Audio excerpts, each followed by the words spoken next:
Most people will allow their ego and their lack of experience to really completely screw themselves out of seeing an opportunity. And that's what's happening here.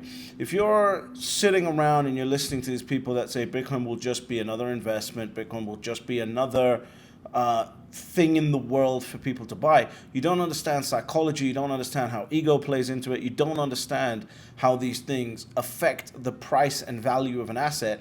And that's what I want to talk about today. I just got out the shower because I was thinking about this, getting more and more pissed off because people don't understand, like, the opportunity that you have between now and when what I'm about to describe hits is running out. There is a time limit on it. In fact, I personally think there's a time limit on how long anything I say on YouTube or Twitter will be valuable. I don't think I'll be around within 5 to 7 years. I don't think there'll be any point because it will be over for the average person. That's why I'm trying to be as aggressive as possible to get this message out there. In order for me to do that, I need you to subscribe. If you haven't subscribed yet, you're hurting the mission here. Please do that, because the faster you subscribe, the faster the algorithm realizes that this information needs to get out to people and it pushes it in front of them. So please do that if you haven't already. But the real point of this video is most people don't understand how the purchasing of prime assets work. Most people can comprehend how the purchasing of a random house works, right? Like a random single family home. Most people can get their head around how that actually works. But they cannot get their head around how the selling process or the buying process of a prime piece of real estate works. And I'm talking about like a beachfront property in Malibu, or an apartment at One Hyde Park in London, or whatever these special buildings are around the world in your city that everyone wants to be at, like being at the Trump Tower in New York, for example, right? That's a prime piece of property. So, most people don't understand these things because they've never been privy to these things, and therefore they will never understand what will happen to Bitcoin soon enough. Right? Because Bitcoin has true scarcity. The only reason these assets, this paranoia of buying starts in these prime pieces of property is because there is actual scarcity. If this property that comes up in Malibu on the beachfront goes to someone else, I'm going to have to wait 5 years, 10 years, whatever it is, until another one of those properties shows up on the market. So I need to get one if I want to be part of that club, that community. I own a beachfront property in Malibu, etc., etc. So people are really misunderstanding how this works, right? When you're looking, at one of these prime pieces of real estate, for example, there's probably less than 50 buyers in the world willing to execute on that property, and the realtors know exactly who they are, for example, right? And when you're selling a prime piece of property, you're really playing to the ego of the buyer.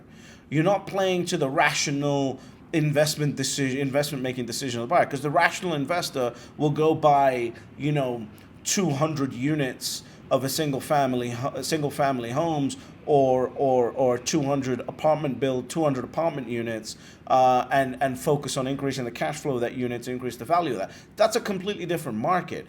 That's what a stock is. Right? When we're talking about scarcity here, we're talking about something transcending the average because it has true scarcity. So, for those buyers of that prime piece of real estate in Malibu, for example, money is not the issue, right? The issue is the desire to own that specific piece of property. That's what the issue is, because it's about scarcity. I will keep drumming that into your mind. It's about scarcity. Scarcity is the actual asset. Right? So money's not the issue. It's about scarcity. There are kudos points, which is basically the normal people like us would call that douchebaggery points, right? Like, oh, look at this douchebag says he owns that property or this or that watch or this, that, and the other. Like, but that's real. That's actually real, right? There's kudos points when your friend owns a specific piece of property or a specific watch and you don't. Right? That pisses me off. That pisses people off. It's just like, oh, why does he get one and I don't? Yeah, it's that childish on that level, right? So how it works is this, right? Let's say that property goes on the market and it's 30 million, $30 million for this Malibu beachfront property. We call the first buyer and he says, I'll take it for 28, thinking he's going to get a deal. The next one comes in and realizes that he knows who the first buyer is, and he doesn't want the first buyer to own it. So he goes, you know what, I'll take it for 31. And then then you call as a seller, you call the third guy and say that there are two bids in at 28 and 31, and the third buyer is connected enough because the community is pretty small to know who's bidding on that property, and he realizes that he wants to be the one out of that group that owns that property, so he's going to offer 35 million for it. Right? The first buyer is now priced out because he can't afford 35 mil. And you just continue doing that with the 50 guys or 50 people or 50 families or whatever until you get to your final price. And now the final price lands at 37 million, which is 23% above the original asking price for a property that, people just want to say buy to say fuck you. That's it, right? It's ego. It's complete and utter ego that happens in this. And the same thing happens with watches. Same thing happens with everything else. It's the rarity of the asset drives the price. The scarcity of it drives the price, which means that the higher the price gets, in essence, the scarcer the asset gets. So therefore, people bid it up even more. And by the way, that person will probably buy that property and leave it empty. They're not moving into it. They're just doing it because they can say, hey, I own a piece of Malibu beachfront property. And similarly here, the crazy part is that while we're looking at, in this example, I'm using Malibu beachfront property, Bitcoin is infinitely scarcer than Malibu beachfront property. Because now it's not only the residents of Malibu, or the people who want to live in California, or the people in America, or the people who just want to park $30-something million into that property that are in the market. Bitcoin's everyone. Everyone's in the market. Everyone's playing this game, right? It is from the top to the bottom. You are now turning Bitcoin into a Veblen good. A Veblen good in economics is basically a good that as the price goes up, or as the price goes up, the scarcer it gets, and therefore it drives the price even up, right? The demand increases as the price goes up of this good. I just lost my tweet that I was reading from, right? So, that's what Bitcoin is, because there's true finality of scarcity. These people are trying to get into assets that give them scarcity. They want to say to people, I hold 1 Bitcoin. If you are listening to the 3 rules of Bitcoin every day and trying to get to 1 Bitcoin, you're going to be breathing such rare air in a very, very short period of time, because Bitcoin is pricing out different economic groups, right? It's now priced out the middle class. Next cycle, it will price out low single-digit millionaires. And you might think, okay, let's say Bitcoin gets to 100,000, right? How is it pricing out a low single-digit millionaire? Because someone who's worth 3 million has probably got that 3 million in property. They can't just sell 1 room in a property in order to get into Bitcoin. They have to sell the whole property, and they generally won't do that. Why? Because they're attached to the property. So they're attached to the investment. So as the price goes up, more and more demand is going to come into it, because it is seen as a scarce asset where you can breathe rarefied air and you can walk around saying, I own 1 Bitcoin. I know that the Bitcoin maxi thing is, you don't tell people how much you got, and you don't tell people this, that, and the other. The rich people don't give a fuck about that. They don't care about that, because their assets are secured, their assets are put into trusts, their assets are held in secure custody, and they can walk around shaking their dick around saying, I own 10 Bitcoin, I own 100 Bitcoin, I own this many, this, that, and the other. MicroStrategy now owns 158,000 Bitcoin. You think if they didn't give a shit, you think if they were worried about that, they would put that press release out? You think that would happen? Like, there is a lot of broke mindset thinking that is about to be taken to the next level when it comes to Bitcoin, because of the market players coming into the market at this point.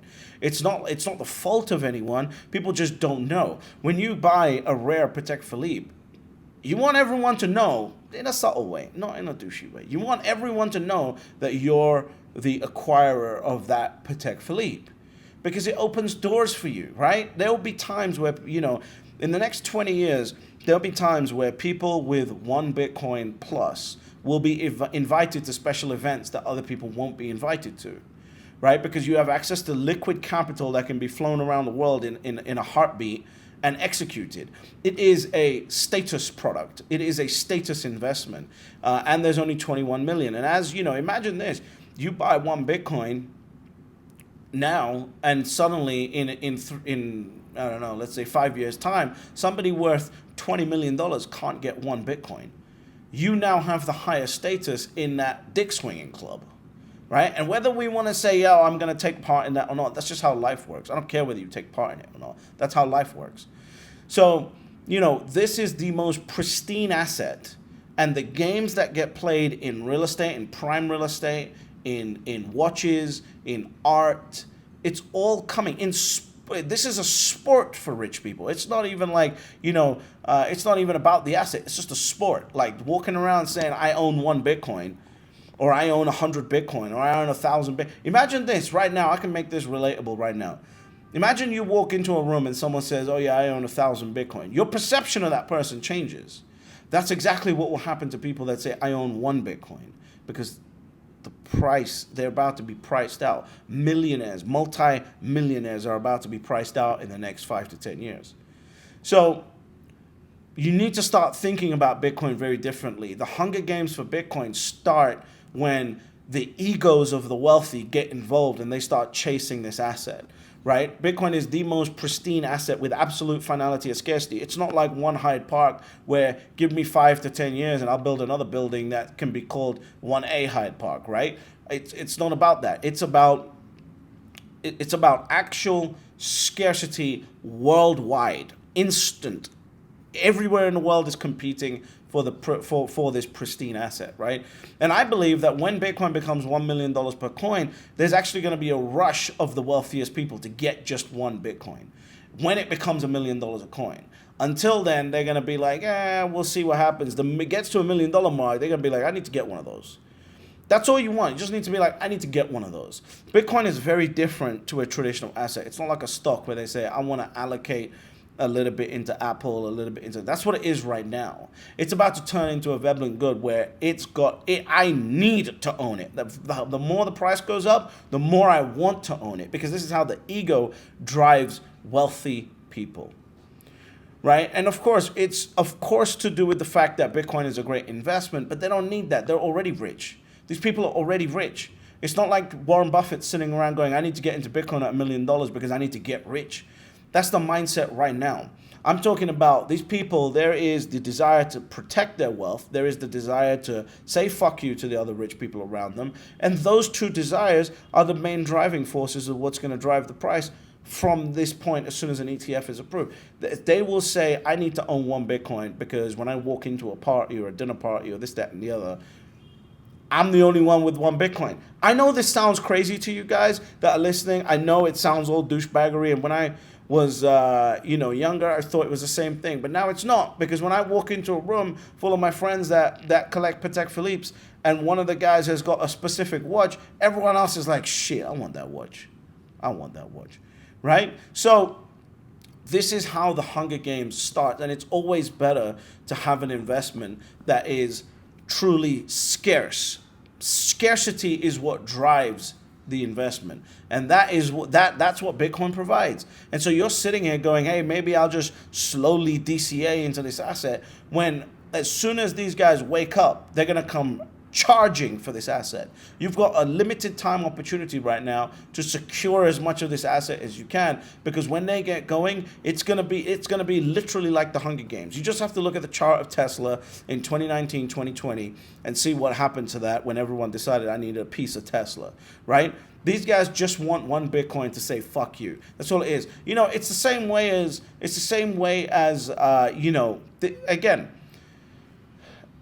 scarcity drives it and ego drives it. So you might be looking at it going, women that own Birkin bags, right? Hermes Birkin bags. I would much rather make a woman that takes her money and buys Birkin bags and Hermes special edition Birkin bags than Neverfull's, Cartier bracelets, etc., etc. Because the woman who's taking her time and buying Birkin bags understands scarcity. That's why that product is for the wealthier class, and the Neverfulls and the Cartier bracelets are for the poor people. Because The Birkin bags are understood to be a scarce asset. They'll leave the Louis Vuitton for the poor people, and they'll buy the Birkin bags for the wealthy people, because the scarcity is in a Birkin bag. Why? Because Birkin bags have outperformed normal real estate for the last 10 years. So scarcity is what drives the asset, and as that scarcity happens, they can still walk around and say, hey, oh look, I got a Birkin bag and I'm much more special than everyone else. That's what drives the value of the fucking Birkin bag, right? And so it's important to understand the ego side of what makes an investment and a price of something go up, because then you can understand what is coming for Bitcoin. So everyone is sitting around going, hey, just join the $10 a month DCA army, just do this, that, and the other, doesn't understand how serious this is getting. This is serious beyond belief. This is about to tap into the very primal Maslow's hierarchy of needs that people need to feel important. That's what Bitcoin is, because of the finality of the scarcity of the asset. And it's important to understand that, right? Because that is the real Hunger Games, right? When logic drains away and you get hungry and something in your spirit wants to survive and something in your body takes over, something else. It's not logic anymore. It is emotion. It is pure emotion. If I miss out of this thing, I'm no longer going to be relevant. That is what is coming for Bitcoin, right? The desire for status, position, family, like the status of your family takes over, and you start realizing the only way you can do that is by getting to one Bitcoin. That's what is coming for Bitcoin because of the scarcity of the asset. Because when that happens, what takes over is animal instinct of the wealthiest. And when that happens, you got no chance. You got no chance. They will buy up the Bitcoin faster than you can blink, and you will have absolutely zero chance. You'll be able to acquire some for sure, but right now is the moment where you have a chance to get to one Bitcoin, and you should absolutely take that opportunity and stop ignoring it and stop this whole DCA BS, etc., because